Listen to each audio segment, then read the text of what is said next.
Assalamu alaikum warahmatullahi wabarakatuh. I welcome all of my friends and students for science classes. Today's class is for the 8th and the topic that we are going to discuss is petroleum refining and natural gas. In the previous topic we studied the formation of petroleum. Today we are going to study the petroleum refining and natural gas. Petroleum is a dark colored viscous with unpleasant smell. It is a mixture of various constituents such as natural gas, petrol, diesel, lubricating oil, paraffin, wax, etc. The process of separating various constituents of petroleum is called refining. These substances are called petrochemicals. These are used in the manufacture of detergents, fibers like polyester, nylon, acrylic, polythene, and other substances. Moreover, hydrogen gas obtained from natural gas is used for the manufacture of fertilizers. So petroleum is also called as black gold. मेरे प्यारे बच्चों, ये जो petroleum होता है ये dark colour का liquid होता है, विस्कस होता है, दैट मीन्स इसकी डेंसिटी ज़्यादा होती है और इसकी जो स्मेल होती है वो अनप्लेजेंट होती है.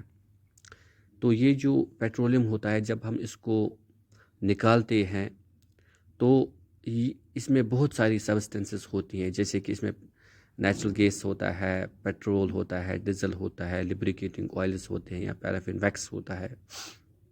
वो अमल जिस अमल के ज़रिए हम पेट्रोलियम को निकालते हैं उसको कहते हैं या इसको साफ़ करते हैं, ताकि इसमें जो ये सब्सटेंसेस होती है इसको हम अलग करते हैं, इसको कहते हैं हम रिफाइनिंग.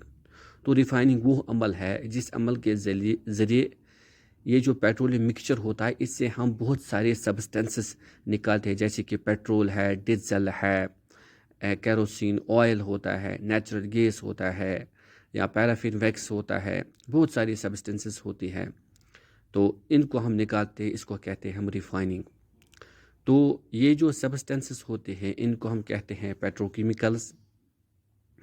तो ये जो पेट्रोकेमिकल्स होते हैं इनको हम इस्तेमाल करते हैं फिर बहुत सारी सब्सटेंस बनाने में, जैसे कि फॉर एग्जांपल डिटर्जेंट्स होते हैं या फैबर्स होते हैं जिसमें से पॉलिस्टर है या नायलॉन है या एक्राइलिक है, पॉलीथीन या और कोई सब्सटेंस भी हम हासिल करते हैं.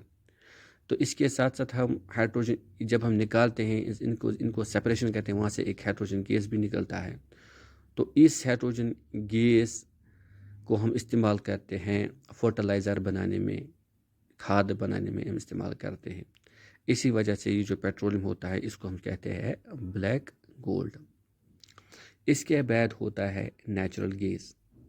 तो ये जो नेचुरल गैस भी ये भी हम जब हम रिफाइनिंग करते हैं, यहाँ जब हम पेट्रोलियम निकालते हैं वहाँ से हम पहले ये नेचुरल गैस निकालते हैं, फिर निकलता है हमें वहाँ से वो पेट्रोलियम. तो ये जो नेचुरल गैस होता है ये एक इम्पॉर्टेंट फॉसिल फ्यूल है. तो इसको ईज़िली हम ट्रांसपोर्ट करते हैं, हम एक जगह से दूसरी जगह जैसे कि थ्रू पाइप्स भी करते हैं.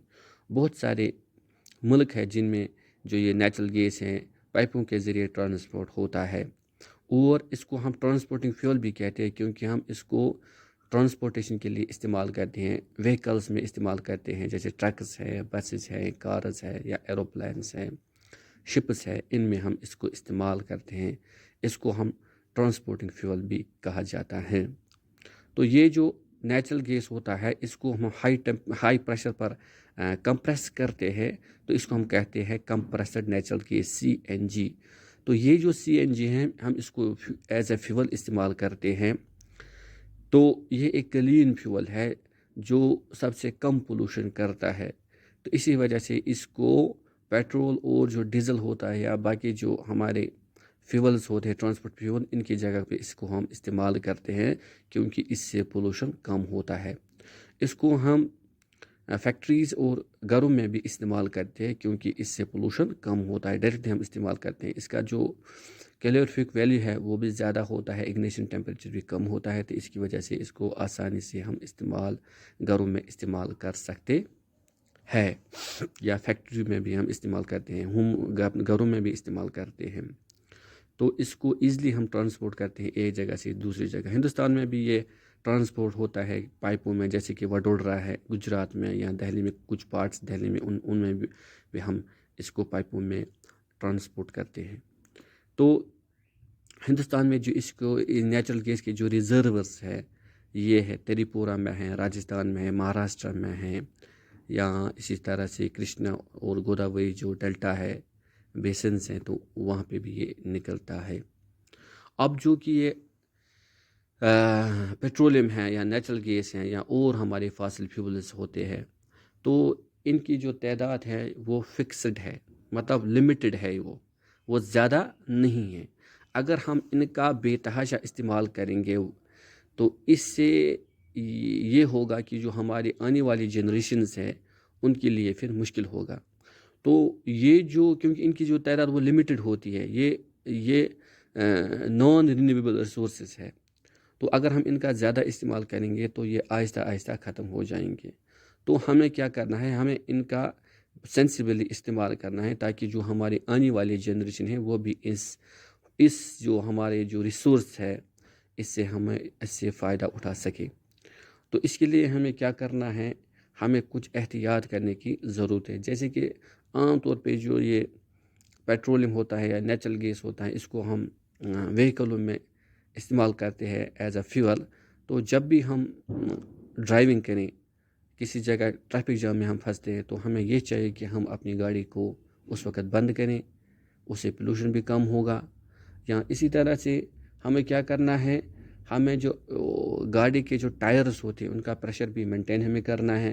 اسی طرح سے جو ہماری گاڑی ہے اس کا ہمیں ریگولرلی مینٹیننس کرنی ہے۔ جب ہم اس کی ریگولرلی مینٹیننس کریں گے اس سے کیا ہوگا کہ اس سے پولوشن کم ہوگا۔ تو یہ کچھ احتیاطی تدابیر ہے جس کی وجہ سے ہم اپنے ماحول کو پولوشن سے بچا سکتے ہیں، اور جو ہمارا یہ نیچرل فاسل فیولز ہے، نیچرل گیس ہے یا پیٹرولیم ہے، اس سے بھی ہم کم استعمال کر سکتے ہیں۔ Thank you my dear friends for watching me.